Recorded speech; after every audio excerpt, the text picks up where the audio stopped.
Voter को दूसरे booth पर करने का काम, और साफ दर्शाता है कि माननीय राहुल गांधी जी ने जो प्रेजेंटेशन दिया उसके अंदर साफ ये बात सामने आई है कि जिस तरह से लोगों को नए वोटर को जोड़ा गया, जो 80 साल के हैं, 70 साल के हैं, 55 साल के हैं, वो पहली बार वोटर कैसे बन गए।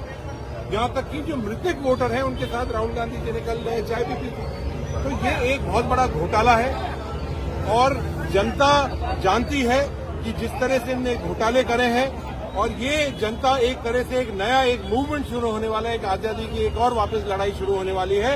और ये जो वोट चोरी कर करके ये बड़ी बड़ी गद्दियों पर बैठे हुए हैं, जनता ही इनको नीचे उतारेगी। जिस तरह कुछ प्रूफ और यहाँ तक कि मैं बताना चाहूंगा कि ये जब खुलासा हुआ उसके बाद मैंने सिर्फ एक वार्ड का आसाम की वोटर लिस्ट निकाली।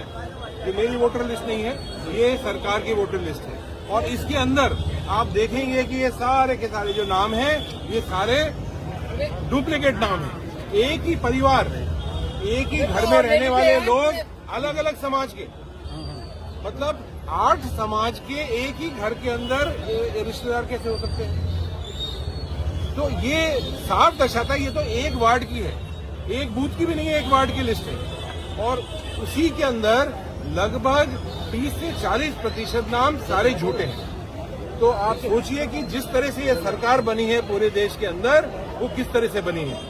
और यहाँ तक कि जहाँ तक अलवर के अंदर भी हमारा चुनाव हुआ है, आपने देखा है, आप खुद ही मीडिया के साथ ही कहते थे कि एक तरफा जीत कांग्रेस पार्टी की भाई नरेंद्र यादव जी की होगी, और दूसरी तरफ जब रिजल्ट आते हैं तो चौंकाने वाले रिजल्ट आ जाते हैं। तो ये जनता के सामने ये बात माननीय राहुल गांधी जी ने, कांग्रेस पार्टी ने पहुंचाई है, और इसके ऊपर इनको गद्दी छोड़नी पड़ेगी। ये हमारा जंग जारी है। अच्छा, एक अहम बात है कि निर्वाचन, जो हमारा निर्वाचन विभाग है वो भारतीय जनता पार्टी के कार्यकर्ता के रूप में काम कर रहा है। हमने पिछले 4 साल से हम उसके ऊपर कंप्लेंट डाल रहे हैं, यहाँ तक कि ईवीएम मशीन के ऊपर कंप्लेंट डाल रहे हैं, वोटर लिस्ट के ऊपर डाल रहे हैं, तो ये जवाब नहीं देते, मिलने का समय नहीं देते हैं।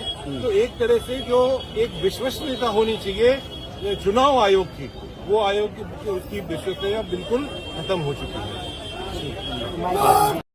जनता पार्टी के लोग, भारतीय जनता पार्टी के लोग जिस प्रकार से ताना बाना बुन रहे हैं, ये बात सही है कि कई जगह बीएलओ कुछ भी करे, लेकिन बीएलओ की चलती नहीं। बीएलओ के ऊपर आप ये बताइए, बीएलओ का ये कैसे नाम काट सकता है, कैसे जोड़ सकता है। जो लोग जिंदा हैं, जिनके साथ राहुल गांधी जी चाय पी रहे हैं, उनका नाम कैसे काट दिया बीएलओ ने, आप बताइए। एक मकान में 70 लोग कैसे दिखा सकता है, एक ही एड्रेस के ऊपर एक बाप की 70 औलाद कहां से दिखा सकता है। 124 साल के मतदाता को फर्स्ट वोटर कैसे बता सकता है।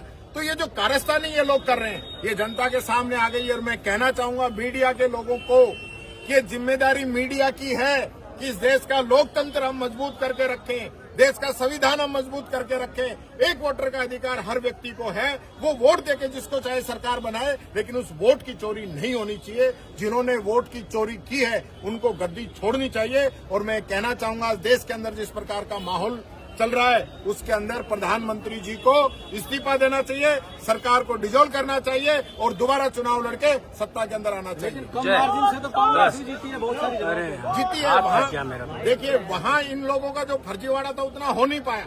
कांग्रेस बड़े मार्जिन से जीतती, लेकिन इनके फर्जीवाड़े की वजह से कांग्रेस कम मार्जिन से जीती। आपका बूथ पर इंचार्ज है, हर बूथ पर इंचार्ज है। के मामले राजस्थान में भी आप राजस्थान में निश्चित तौर पर हम लेके आएंगे। हमारे पास भिवाड़ी का उदाहरण है, भिवाड़ी के हम एड्रेस लाके देंगे कि एक फ्लैट में किस प्रकार से वोट इन लोगों ने जुड़वाए हैं और वो वोट डालें। शहर के अंदर हम निकाल के देंगे। लोकसभा चुनाव के अंदर, विधानसभा चुनाव के अंदर इन लोगों ने फर्जीवाड़ा किया है।